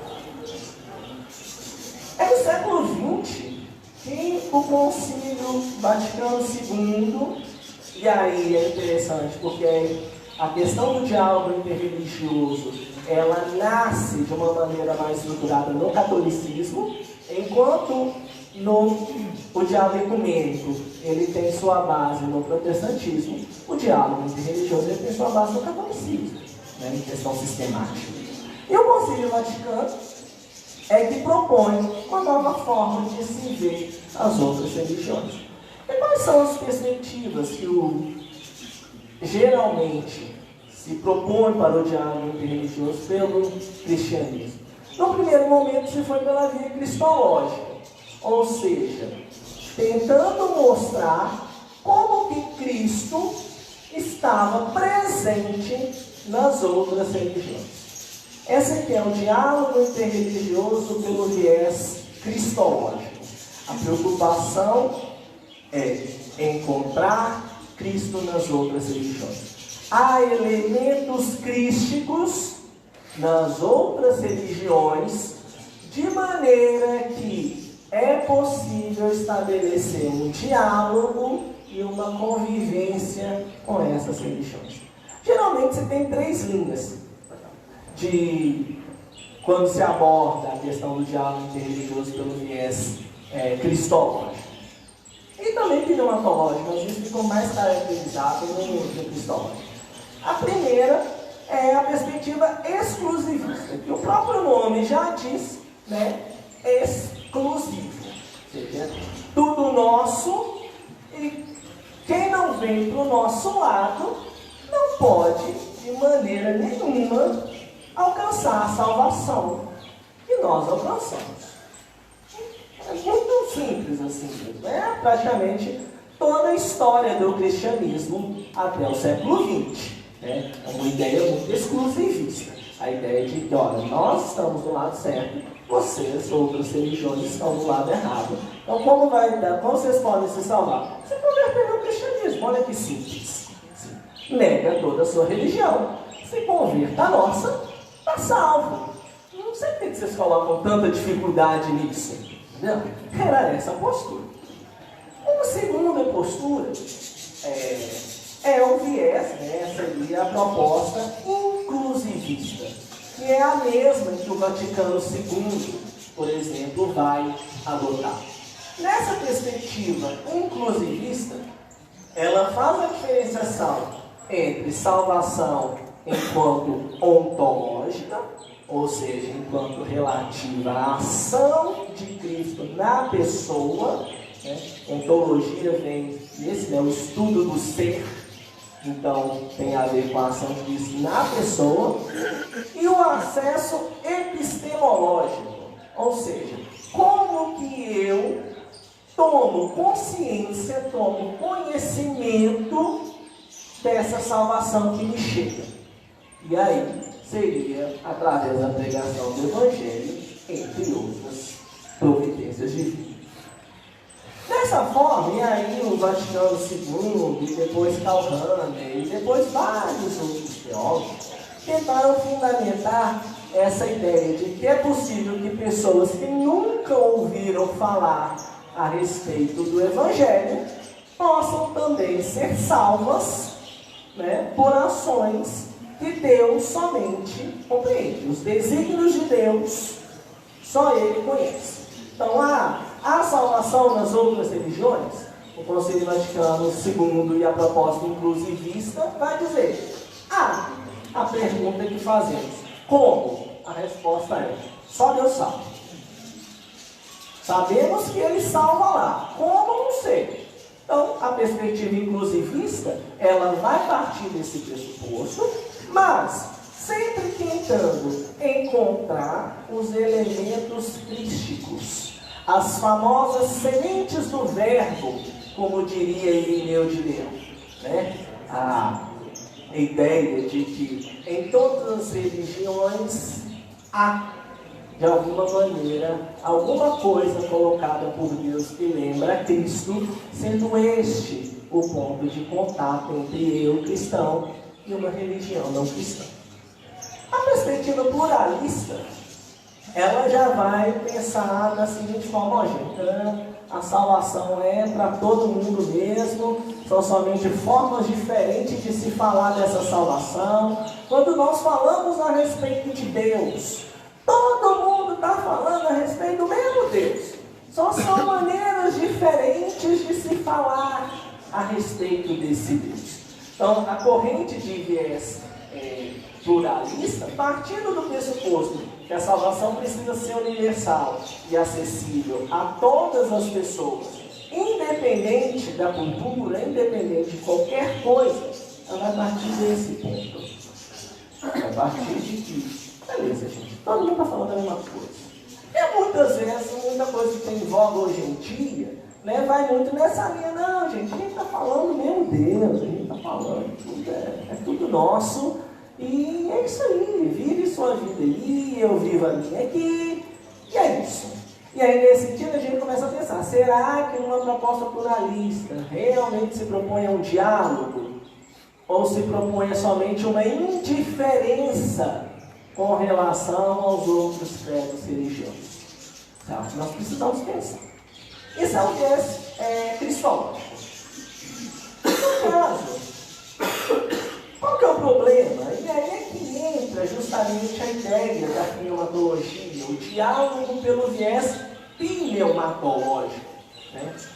O problema é que esse Young, um teólogo pentecostal malasiano, né, que se criou nos Estados Unidos, ele vai propor que as propostas inclusivistas, exclusivistas e pluralistas, elas possuem um impasse. E qual que é o impasse dessas propostas? É que elas estão preocupadas somente em como se dá a salvação nas outras religiões, sem pensar em o que essas religiões pensam a partir de si mesmas. Percebe essa diferença? Enquanto cristãos, nós estávamos olhando para as outras religiões, somente pensando, gente, não é possível, essas outras religiões precisam ser salvas de alguma maneira. Como que vai acontecer a salvação lá? Aí você vê as propostas exclusivistas, inclusivistas e pluralistas.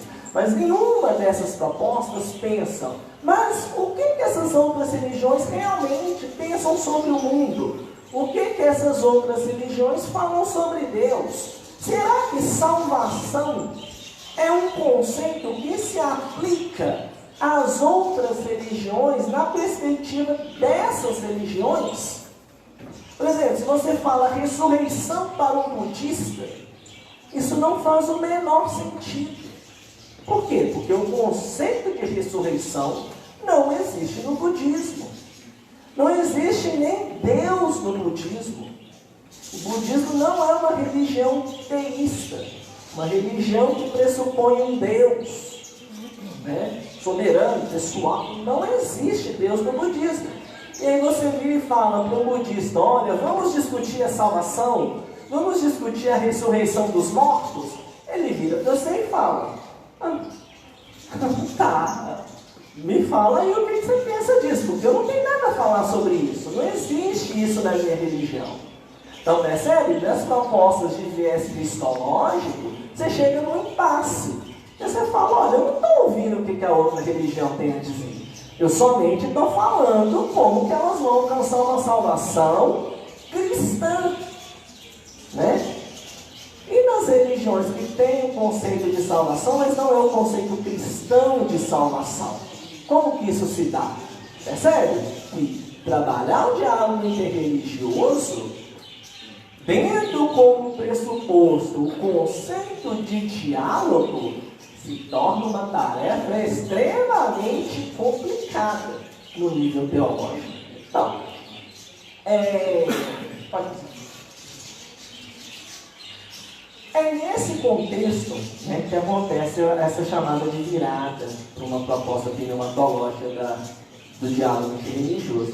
E aí eu coloco alguns desses nomes, né, o Jacques Dupuy, que é um jesuíta belga, o Georges Sport, que é um bispo ortodoxo, eu acho que já morreu, Stanley Samarta, que foi um teólogo protestante, Clark Pinnock, um teólogo evangélico, Amos Young, um teólogo pentecostal, que são pessoas que começaram a pensar sobre como se dá o diálogo interreligioso pelo viés pneumatológico. Claramente a gente não tem tempo de abordar cada uma das propostas de cada um desses teólogos, porque senão a gente ficaria aqui até 2 horas da tarde, e ninguém merece ficar me ouvindo por 4 horas.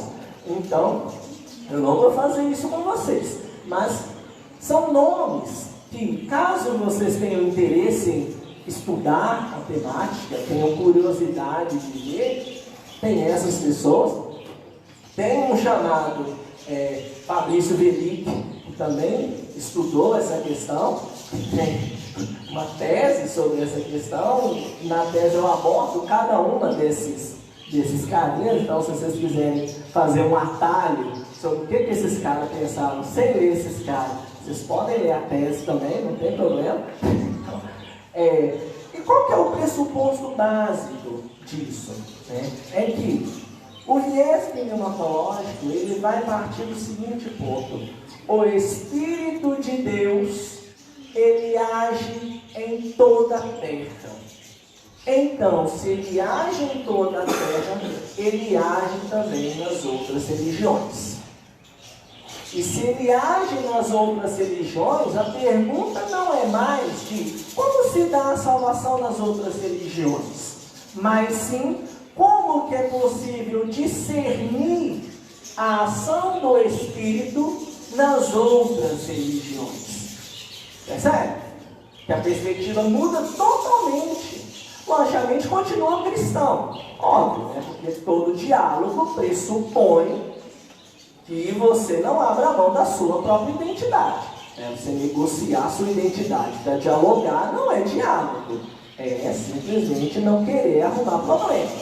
Mas quando você vai se propor um diálogo, é interessante que a sua identidade seja mantida e a identidade da outra religião também seja mantida, de maneira que esse diálogo possa realmente acontecer.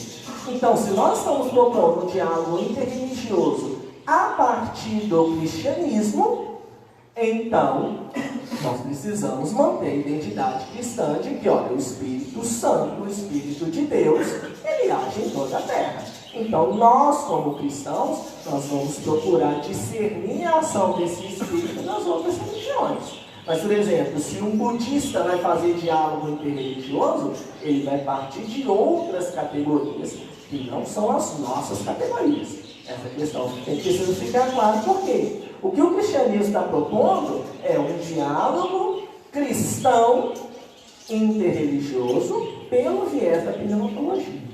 E aí, quando se pensa como discernir a ação do Espírito, é que se abre um novo leque para o diálogo interreligioso atual. Que aí já não é mais eu estou procurando as outras religiões para convencê-las de que elas estão do lado errado e precisam se converter à minha religião. Mas não, o que se está sendo pensado é, olha, a graça de Deus, o Espírito de Deus, que é amor, que é abertura, também se abriu às outras religiões.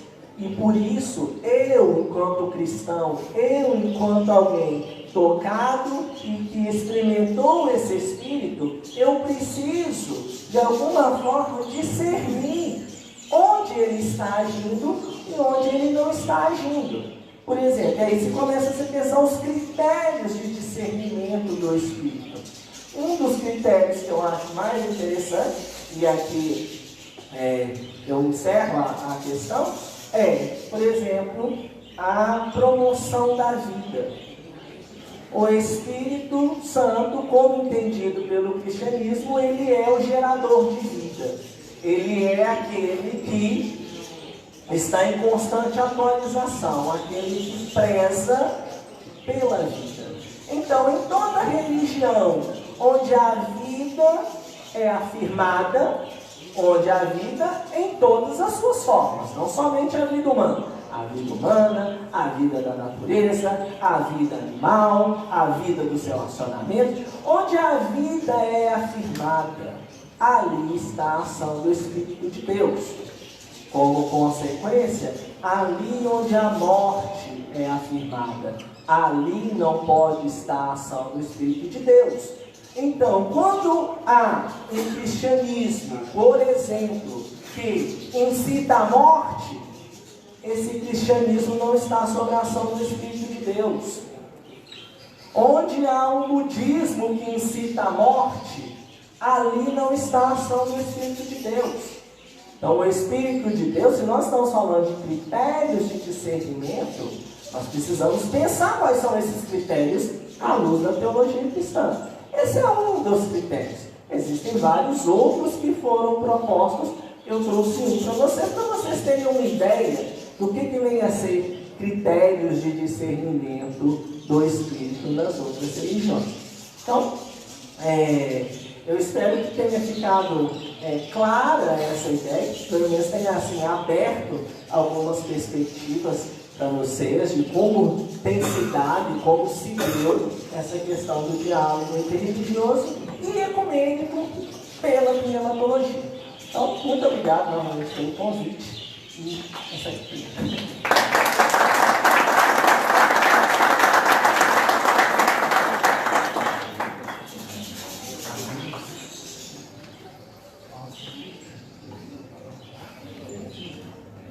Um bom metodista, terminando 5 minutos antes.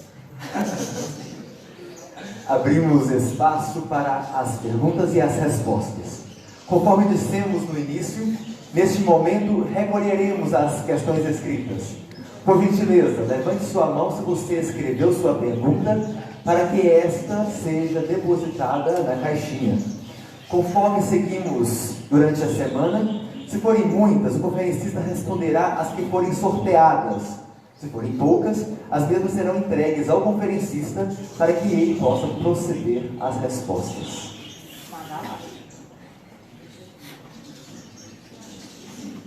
Serão destinados 15 minutos para as respostas às perguntas.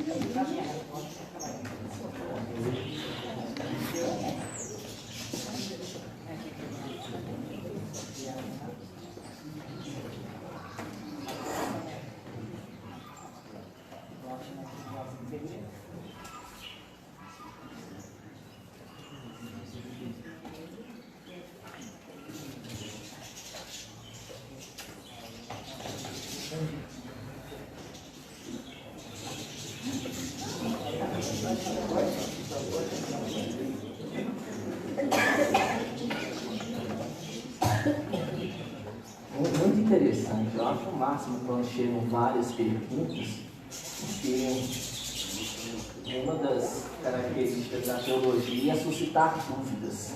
Então, se não há toda teologia, né, ela sempre nasce de uma pergunta. Então, não existe teologia que não nasce de uma pergunta. Então, sempre que vocês tiverem um evento teológico, façam as perguntas, e dali podem surgir excelentes teologias. Então, lembrem-se disso. A história do cristianismo é marcada por perguntas. Vamos lá, deixa eu dar uma lida aqui.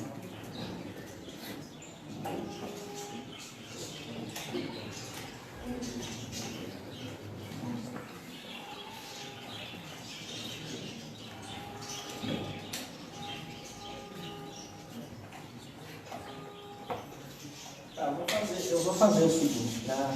Vocês não ficarem olhando, tipo assim, naquela espécie de suspense, meu Deus do céu, quem que ele vai pegar para responder? Eu vou seguir na ordem aqui. São 1, 2, 3, 4, 5, 6, 7, 8, 9. São 9 perguntas. Como se tem 15 minutos, então se a gente trabalhar 1 minuto, 1 minuto e meio por pergunta, dá um tempo legal, dá para responder todas, pelo menos. E logicamente eu vou dar algumas respostas, claro. Mas se depois, porque como vai ter que ser mais rápido as respostas, então se depois vocês também quiserem me perguntar, depois que acabar o negócio, fiquem à vontade. O meu voo só sai, eu acho, 3 horas da tarde, então até 2 horas eu estou por pouco. Então, fiquem à vontade. Então vamos lá. A primeira aqui. Como tratar com a pneumatologia em relação à doutrina de Allan Kardec? Pergunta interessantíssima. A primeira, porque a questão do espiritismo para o cristianismo ele deve ser visto como um diálogo interreligioso, né? Ou seja, porque o espiritismo ele parte de premissas que muitas vezes não são premissas doutrinalmente cristãs, né? Por exemplo, Jesus Cristo é Deus. Isso é um ponto para o cristianismo. Para o espiritismo, por exemplo, Jesus Cristo não necessariamente é Deus.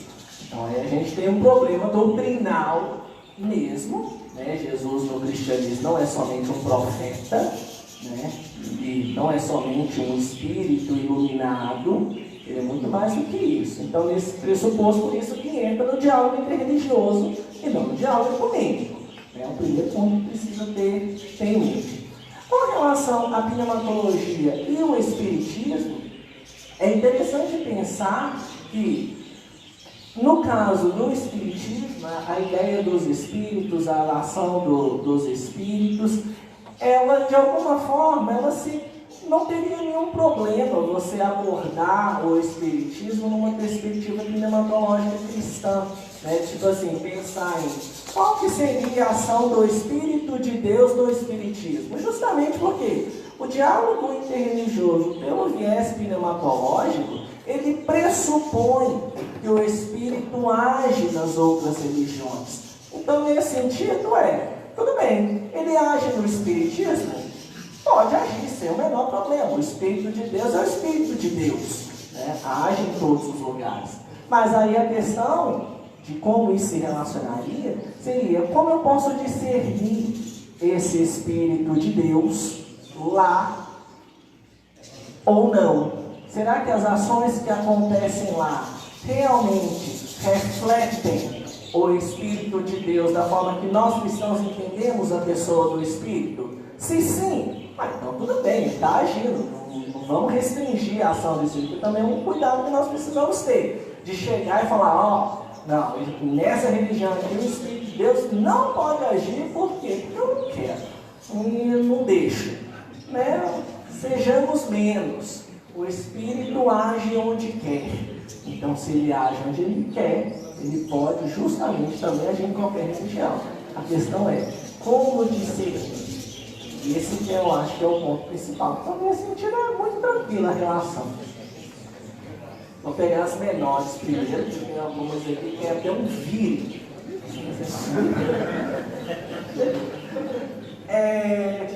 Como partir para uma vivência pacífica entre um casal sem muita formação religiosa, quando um é católico e o outro é protestante? Bom, aí eu acho que, por exemplo, aí a gente entra no caso no diálogo ecumênico, né, que como as tradições protestante e católica são tradições cristãs, então entraria no que chamamos de diálogo ecumênico. Eu acho que a relação entre um casal que é protestante e outro é católica, a primeira coisa que precisa ter em mente é: a gente acredita na mesma coisa, tá? Assim, seja o esposo, seja a esposa que é católica ou protestante, a gente acredita na mesma coisa. O mesmo Jesus que salva no catolicismo, salva no protestantismo, o mesmo Espírito que age ali, age aqui, o mesmo sacramento da Eucaristia e do batismo é o mesmo nosso também. A diferença é que nós temos 2, vocês têm 7, tem 5 a mais, beleza? Mas isso não é um problema propriamente de relação, é um problema somente doutrinal, teológico.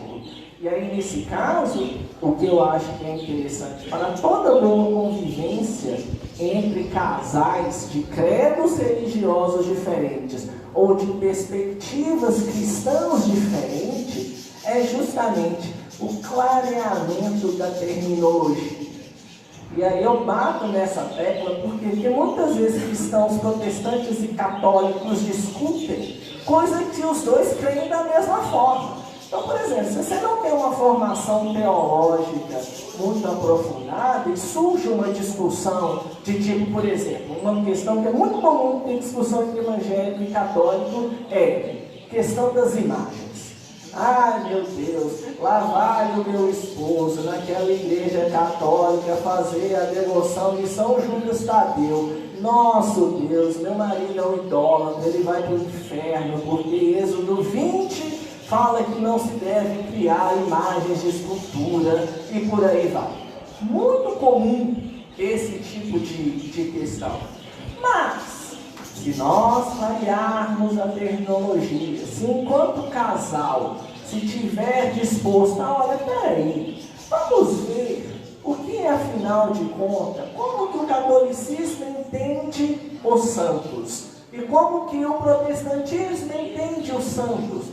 para a gente ver se realmente o que você está fazendo é idolatria ou não, a coisa se torna muito mais tranquila, a convivência se torna mais harmoniosa. Por quê? Com o estudo, né, com essa pesquisa simples às vezes, vai se chegar, olha, nós dois estamos falando da mesma coisa.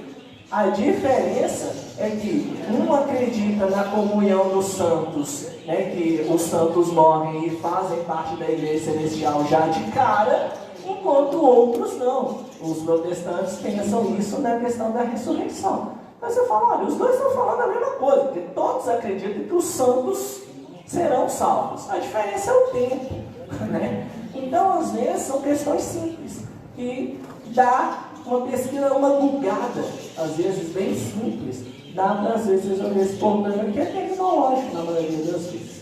Então,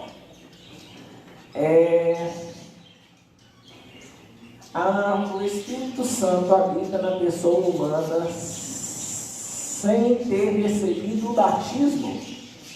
Para o protestantismo isso não é o menor problema. O Espírito e, logicamente, também pelo diálogo interreligioso, nós precisamos pensar, e aqui precisa pensar o seguinte: a gente está falando de inabitação, a gente está falando de ação do Espírito, a gente está falando de quê? Né? Porque, por exemplo, para o budista, o Espírito de Deus habita no budista? Depende, você está falando da perspectiva cristã ou da perspectiva budista? Percebe? Que aí se torna muito diferente a questão, e aí por isso que eu falo que a questão de terminologia é importante, porque a gente vai fazer essa pergunta para quem?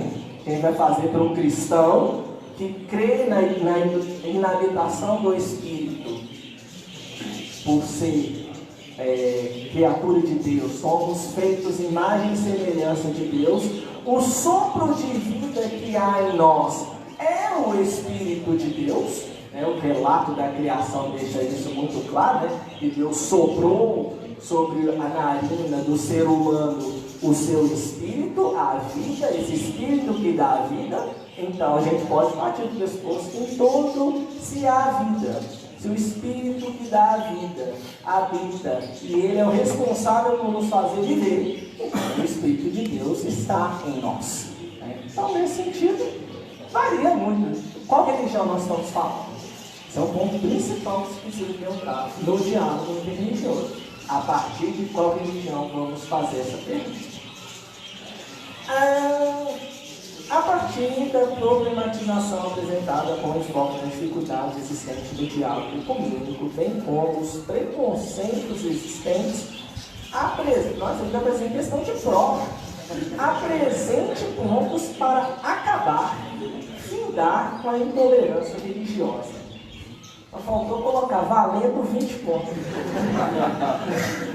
Mas é interessante a pergunta, mas aqui é legal porque se mistura dois conceitos. O primeiro é a questão do diálogo ecumênico. A segunda é a questão da intolerância religiosa. Findar a questão da intolerância religiosa é uma tarefa para a vida, é uma tarefa para a humanidade, né? Não é uma tarefa somente cristã. Nós, enquanto cristãos, devemos fomentar que não haja intolerância religiosa como cristãos, e aí a intolerância religiosa, no ponto principal da motivação da intolerância, é justamente a questão da verdade, né? Porque aquele que pensa que está do lado da verdade, na maioria das vezes não está disposto a ouvir o outro. Porque se a verdade está do meu lado, eu não preciso ouvir o outro. E esse é um ponto fundamental para toda intolerância religiosa. É partir do pressuposto de que somente eu estou com a verdade. Eu estou do lado da religião verdadeira, absoluta, que compreendeu Deus em sua totalidade. E se você está do lado da verdade e você não precisa ouvir o outro, isso para a intolerância é um pulo. Não precisa muito esforço para você se tornar um intolerante. Você ouve uma coisa diferente, fala, olha, isso não bate com o que eu creio, então eu não tolero, então eu não aceito, então eu não estou nem disposto a ouvir, eu somente vou lá para tentar convencê-lo. Então, de postura dialógica, nós passamos para postura proselitista, tentar convencer o outro de que a nossa religião é a melhor que existe e você está perdendo se você não vier para a nossa. Então, nesse sentido, para acabar com a intolerância religiosa, ou pelo menos diminuí-la grandemente, o primeiro passo é partir do pressuposto de, como diz Eclesiastes 7:24, a verdade está muito distante, quem a poderá encontrá-la? O que nós falamos são, a partir da revelação em Jesus Cristo, nuances da verdade de Deus, que é muito maior do que aquilo que nós podemos sistematizar sobre ele. Isso, a teologia ortodoxa dá uma grande contribuição para nós, a mostrar Deus como apofático e catafático, ou seja, apofático no sentido de que nós não podemos falar tudo a respeito de Deus, catafático no sentido de que só podemos falar de Deus aquilo que Ele revela para nós. Então, eu acho um dos caminhos possíveis. Existem várias correntes protestantes, realmente, que ainda não estão abertas ao diálogo, sobretudo os neopentecostais. Sim, sem dúvida. A Universal, por exemplo, através do fundador, diz que não existe possibilidade de algo católico, existe algo a se fazer para mudar essa ideia? Sim, existe. A primeira coisa é Edir Macedo, por exemplo, se converter ao cristianismo. É uma das questões principais, porque um dos motes do movimento neopentecostal, infelizmente, é a intolerância religiosa. Ele nasce com o discurso de que nós precisamos combater os demônios que existem nas outras religiões, principalmente nas religiões de matrizes africanas, né? Fruto de todo o movimento escravagista, ligou-se se é negro, se é africano, então é demoníaco.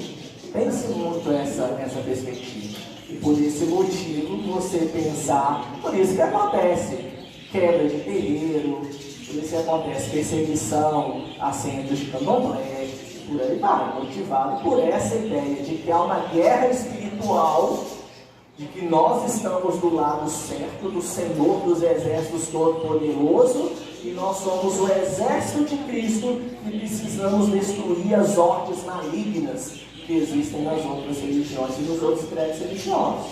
Então, uma postura dessa forma é alguém que é um escopo religioso que ainda não compreendeu o que é ser cristão, que é abertura ao diferente, amor ao próximo. Qual próximo? Qualquer próximo. Jesus não falou, o próximo que pensa cristãomente igual a você. Não, qualquer próximo. Né? Aí Jesus hoje às vezes falaria, qual parte do próximo você não entendeu? É mais ou menos isso.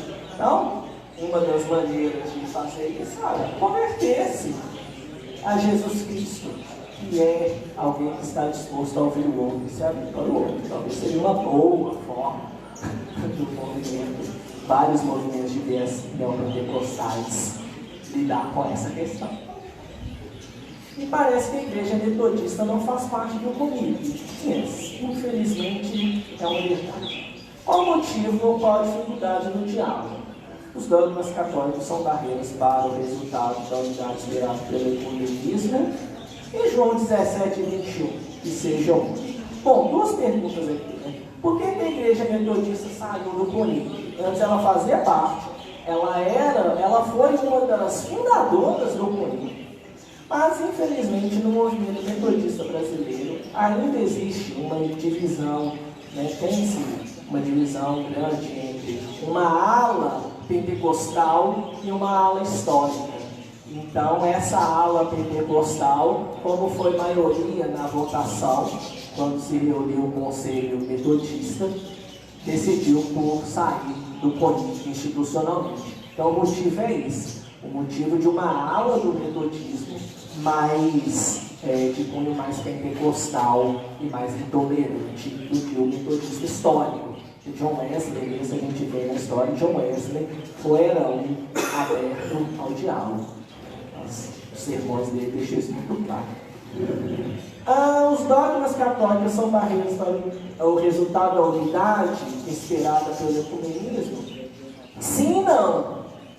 Como João Batista Libano, grande teólogo brasileiro, dizia, toda pergunta teológica você sempre deve responder com sim e não.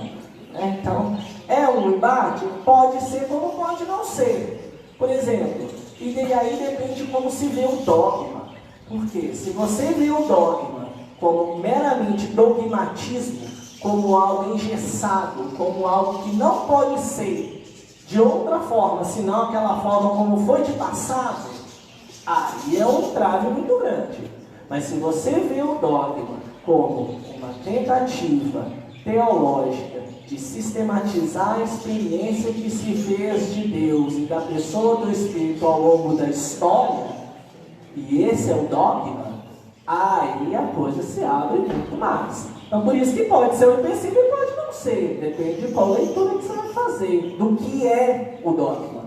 Percebe que novamente a gente volta para uma questão conceitual aqui. O que você está se entendendo como dogma? Está se entendendo como realmente o cristianismo entende o dogma, ou está numa visão meramente fechada de que dogma é algo engessado, não pode ser mudado nunca? Então, pode e não pode. Qual é o conceito de ressurreição na cultura persa? É o mesmo que a gente tem no cristianismo hoje.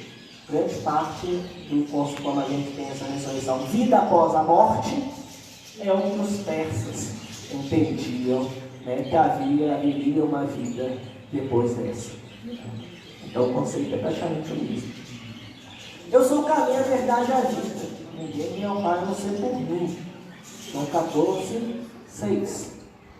Partindo desse versículo, como se pode pensar em salvação das religiões não cristãs? Excelente pergunta. Por quê? E aí, novamente, virou a conferência da terminologia. O que se entende por caminho, verdade e vida? A questão principal aqui, quando Jesus se mostra como caminho, aqui bem rapidamente, isso aqui daria um curso, isso aqui, mas bem rapidamente. Quando Jesus se mostra como caminho, o que é o caminho?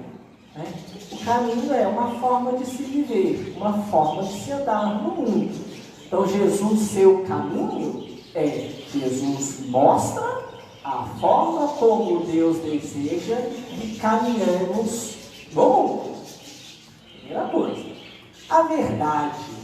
O que é a verdade? A verdade no cristianismo, lembremos, para o cristão, nós não somos uma religião do livro, nós somos uma religião da palavra.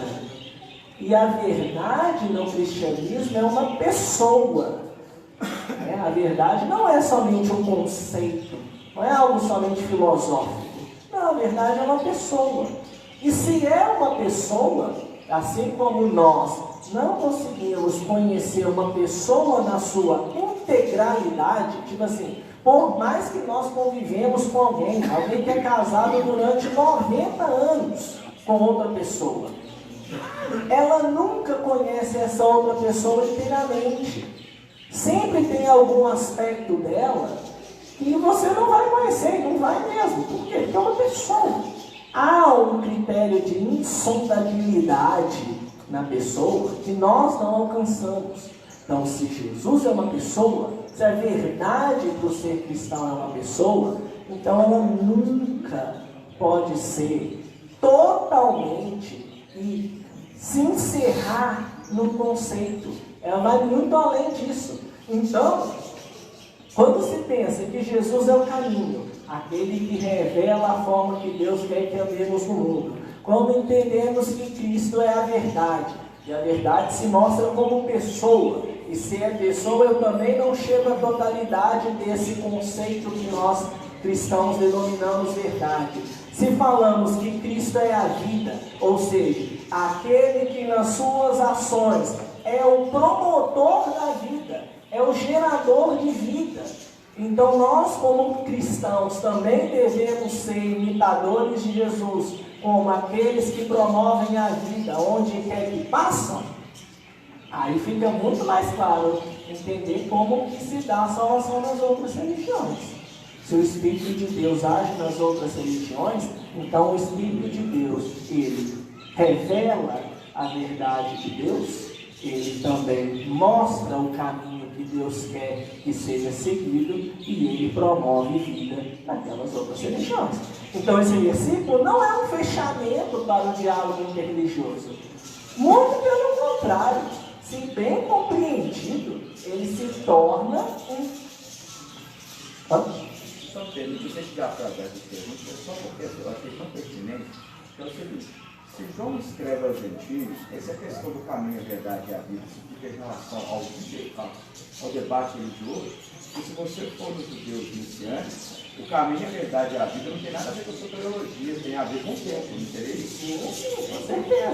O caminho, a verdade e a vida não é questão de salvação, é questão que você estava falando, ao ato do santo, santo do santo, só tem essa dúvida aí. Ah, tá. Você pode? É o tempo. Sim, não, porque tem duas formas de você ler isso. Você pode ler numa perspectiva judaica, só para lembrar João, um judeu, que está escrevendo contra os gnósticos no século I, tentando dar resposta a algumas questões, e aqui, logicamente, você tem que pensar a materialidade da coisa também. Você pode ir por essa via, todo o aspecto ternário que existe no texto bíblico, sempre remetendo ao Monte Sinai, sempre remetendo ao templo. Pode ser uma leitura possível, sem dúvida. Como também você pode fazer uma leitura mais hermenêutica da coisa, mais contextualizada no sentido de trazer o texto para hoje. Né? Entender ele no contexto, isso é importante, sem dúvida, mas como a partir disso nós trazemos ele para hoje. Isso também é um ponto importante. Respondeu? Ele fala uma coisa muito interessante sobre aquela expressão que a gente conhece bastante quando a igreja não há salvação. E ele coloca um questionamento. A pergunta aqui nesse caso, talvez não seja onde a igreja está, mas onde ela está no estado. E aí a gente tem uma resposta Com certeza. Com certeza. Exatamente. O que é a igreja? O que é pensar a igreja hoje? Esse é um ponto importantíssimo para se nós queremos fazer diálogo comigo, diálogo religioso, sem dúvida. Vamos colocar. Vou deixar que quem vire para o outro lado. Só falta um minuto. E olha, já passei. Considerando. Então eu vou fazer assim. Deixar essas duas perguntas, deixa eu só ler aqui, e depois vocês podem responder as duas. Então tá, eu vou responder rapidamente. Não vou interromper, pode? Na abertura do Hospital Nossa Senhora, houve parceria com o grupo pastorear, houve uma articulação muito grande, muitas proteções, aconteceu outro recuo por parte dos católicos que se sentiam que poderiam estar mais presentes no hospital, sem uma liderança que os chamasse hospital. Os católicos desconfiados aceitaram e partiram para a tolerância. Tolerância, tá? Essa questão não deveria ser explicada entre os católicos para o bem dos pais. Sem dúvida. Trabalhar a questão da tolerância religiosa é válido para todo o cristianismo, onde quer que ele atue. Então, se você tem a oportunidade de falar sobre intolerância religiosa, mostrando como que isso não é cristão, com certeza você coopera muito com o hospital e com qualquer obra cristã. E a dúvida. No início do século XX, era impensável o evangélico falando para um público católico. Hoje se vê abertura para isso. A ideia é que essa ideia do ecumenismo avança ainda mais. Você acredita que o diálogo entre católicos e os cristãos, entre os cristãos, podem avançar ao ponto de se tornar na prática uma só igreja? O que ainda impede isso? Quais os principais pontos convergentes e divergentes? Se o cristianismo ainda encontra grandes dificuldades para ser dominante em si, como se pode pensar em um diálogo com as outras religiões? Sim, essa é a pergunta motivadora da palestra. Né? Se nós não dialogarmos entre nós, como vamos dialogar com os outros? Na questão de avançar ao ponto de se tornar na prática uma só igreja, o que vem a ser uma só igreja? É da forma que o Concílio Vaticano colocou a unidade eclesiológica, no sentido de todo mundo está submisso ao mesmo Papa, ou se a igreja tem a ver a comunidade daqueles que creem e agem como Jesus. A gente entende no segundo aspecto, o diálogo ecumênico é fundamental para isso, porque se parte do princípio é caminhar como Jesus, então todos nós tentamos a mesma coisa, às vezes somente de maneiras diferentes. Nós abrimos a isso. Obrigado pelas perguntas, foram muito boas perguntas. Se caso vocês, às vezes, como foi muito rápido, se vocês quiserem depois perguntar com mais tempo, fiquem à vontade também. Chegamos ao final da 17ª Semana Temática Teológica. Agradecemos as contribuições do ilustríssimo professor Dr. Fabrício Felipe Barbosa. Que a Virgem do Rosário interceda por nós dos seus projetos. Sinta-se convidado a sempre retornar. Aceite das mãos do seminarista Jarbas este singelo presente como demonstração de nosso carinho e amizade.